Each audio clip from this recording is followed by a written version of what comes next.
ओम सजात्म स्वरूप परम गुरु शुद्ध चैतन्य स्वामी ने नमः।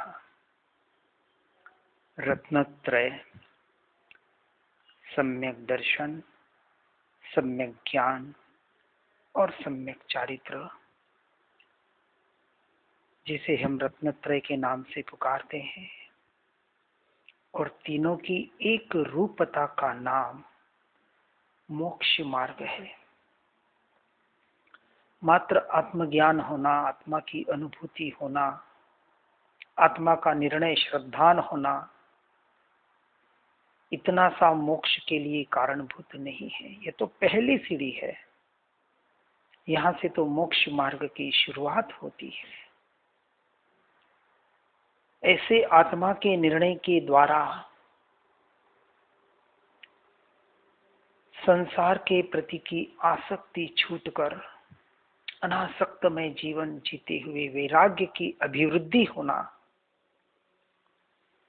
औदासीन्य वृत्ति की अभिवृद्धि होना और धीरे धीरे संसार से छूटकर वानप्रस्थ अवस्था,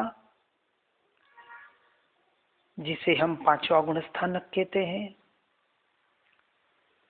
जिसे देश चारित्र भी कहा जाता है, और व्यवहार की अपेक्षा से देश वीरती यानी 5 अनुव्रत और 11 प्रतिमा कही गई है।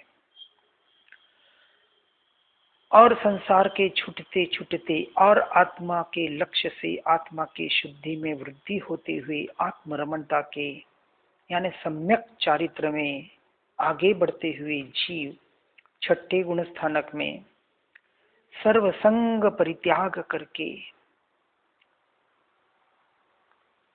व्यवहार की अपेक्षा से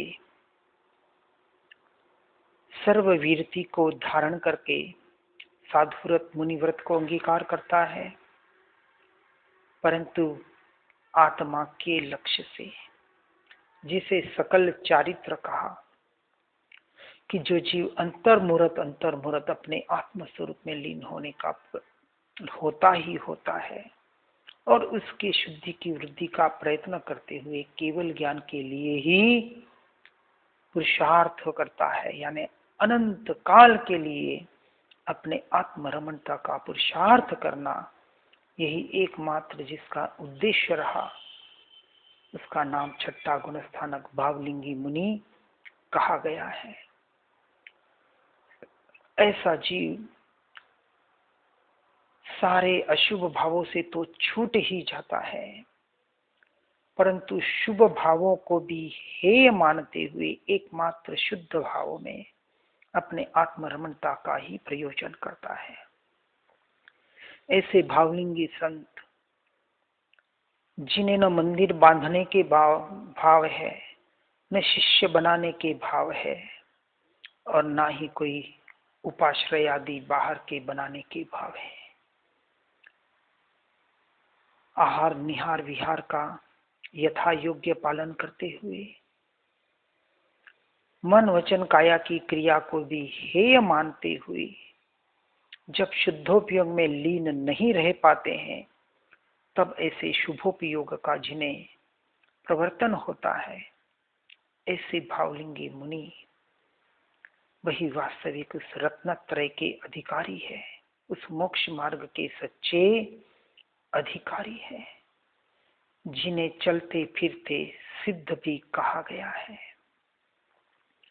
ऐसी निर्ग्रंथ दशा को प्राप्त करके, जिसे श्रीमद जी ने अपूर्व अवसर में पूरा वर्णन करने का प्रयास किया है, 14 गुण स्थानों का यथा योग्य जानकर हर जीव को इसके अनुरूप अपने जीवन को परिणमित करने का प्रयास करना है।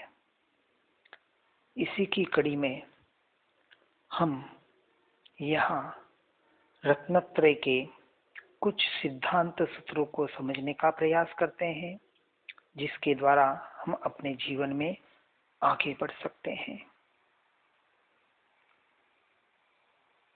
राग द्वेष का अभाव होने पर हिंसादि 5 पापों की पूर्ण निवृत्ति अर्थात अभाव हो जाता है, और 5 पापों का अभाव होना व्यवहार से और निश्चय से, यही सच्चा चारित्र है।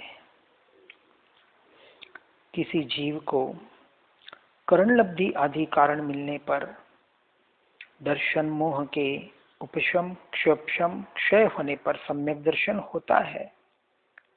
तब मिथ्यात्व का अभाव होने से ज्ञान भी सम्यक ज्ञान हो जाता है। उस समय कोई सम्यक ज्ञानी सज्जन पुरुष राग द्वेष का पूर्ण अभाव करके और पूर्णता की प्राप्ति के लिए चारित्र अंगीकार करता है। इसलिए ऐसे जीव को देश चारित्र और सकल चारित्र के नाम से पुकारा जाता है, आत्मरमणता के आधार पर। समस्त अंतर बाह्य परिग्रह से विरक्त जो अणगार निर्ग्रंथ मुनि साधु अर्थात गृह मठ आदि नियत स्थान रहित वन खंड आदि में परम दयालु होकर निरालंबी विचरण करते हैं, ऐसे ज्ञानी मुनीश्वरों को जो चारित्र होता है, यानी बाहर के परिग्रह का त्याग तो हुआ, लेकिन अंतर परिग्रह, ये कषाय, ये राग द्वेष, ये पर द्रव्य पर भावों में एकत्वपना, वहां से छूटकर जो अंतर्मुहूर्त आत्मलीनता करते हैं, उन्हें सकल चारित्र होता है। गृह कुटुंब आदि के त्यागी अपने शरीर से निर्ममत्व रहने वाले साधुओं को ही सकल चारित्र होता है, और गृह कुटुंब धन आदि सहित गृहस्थ को विकल चारित्र होता है। उसे देश चारित्र भी कहा गया है। इस संसार में सम्यक दर्शन ही दुर्लभ है, और बिना सम्यक दर्शन के मोक्ष मार्ग की शुरुआत नहीं है। परंतु जीव बिना सम्यक दर्शन के देशवीरति और सर्ववीरति रूप बाहर के कुछ आचरणों को धर्म मानकर मोक्ष का मार्ग मानने की भूल कर बैठता है। स्वसंवेदन प्रत्यक्ष अपनी आत्मा का अनुभव नहीं है, अपने आत्म तत्व का टंकोत्कीर्ण निर्णय सम्यक श्रद्धान नहीं है, तब तक सच्चा सम्यक दर्शन अपने आप को होना मानना नहीं है। और जिन्हें सम्यक दर्शन हो जाता है, ये समझना कि यह सम्यक दर्शन ही सम्यक ज्ञान और सम्यक चारित्र का बीज है। सम्यक दर्शन ही उत्तम पद है, उत्कृष्ट ज्योति है, श्रेष्ठ तप है, इष्ट पदार्थों की सिद्धि है, परम मनोरथ है, अतीन्द्रिय सुख है और कल्याणों की परंपरा है। सम्यक दर्शन के बिना सर्व ज्ञान मिथ्या ज्ञान है, चाहे शास्त्रों का भी, द्रव्यानि योग यानी आत्मरूपी शास्त्रों का भी बाहर का ज्ञान क्यों न हो। ऐसा सर्व ज्ञान मिथ्या ज्ञान है आत्मा के अनुभव के बिना। ऐसा चारित्र भी मिथ्या चारित्र है, मोक्ष में कभी नहीं ले जाता। और बिना सम्यक दर्शन का तप भी, चाहे कठोर से कठोर तप क्यों न हो, करोड़ों वर्षों तक शरीर को कष्ट देता रहे, तपता रहे, मन वचन काया के तप को तप मानता रहे और आत्मा का दर्शन न हो, ऐसा तप भी बाल तप कहलाता है, जो मोक्ष का कारण नहीं बनता है, मात्र कुछ पुण्य दे देकर 84 में ही भटकाता है। इसलिए शुद्ध जीव तत्व का, अपनी आत्मा का, अपने स्वरूप और स्वभाव का स्व संवेदन प्रत्यक्ष अनुभव होना ही यथार्थ सम्यक दर्शन है। इसलिए गुरुदेव कांची स्वामी कहते थे, पहले अपने अस्तित्व का, आत्मा को के होने पने को नक्की कर कि मैं हूं, फिर निर्णय कर कि परद्रव्य पर भावों से मैं संपूर्णतः न्यारा हूं, भिन्न हूं। आज दिन तक मैं परद्रव्य रूप और परद्रव्य मेरे रूप अंश मात्र भी पर्याय में भी नहीं हुआ, अवस्था में भी। ऐसा पक्का निर्णय होकर स्वयं का अनुभव कर, और ऐसा स्वयं का अनुभव ही वास्तविक सम्यक दर्शन है, जिसे बाहर के किसी भी क्रिया से कुछ भी लेना देना नहीं है। इसलिए सम्यक्त्व के गुण और मिथ्यात्व के दोषों को जानकर सम्यक्त्व रूपी रत्न को भावपूर्वक धारण करना, यही एकमात्र हमारा प्रयोजन होना चाहिए। यह सम्यक दर्शन रूपी रत्न सब रत्नों में सार है, अपूर्व रत्न है, और मोक्ष रूपी मंदिर का पहला सोपान, पहली सीढ़ी है, पहला पगथिया है। यहां से मोक्ष मार्ग की शुरुआत होती है।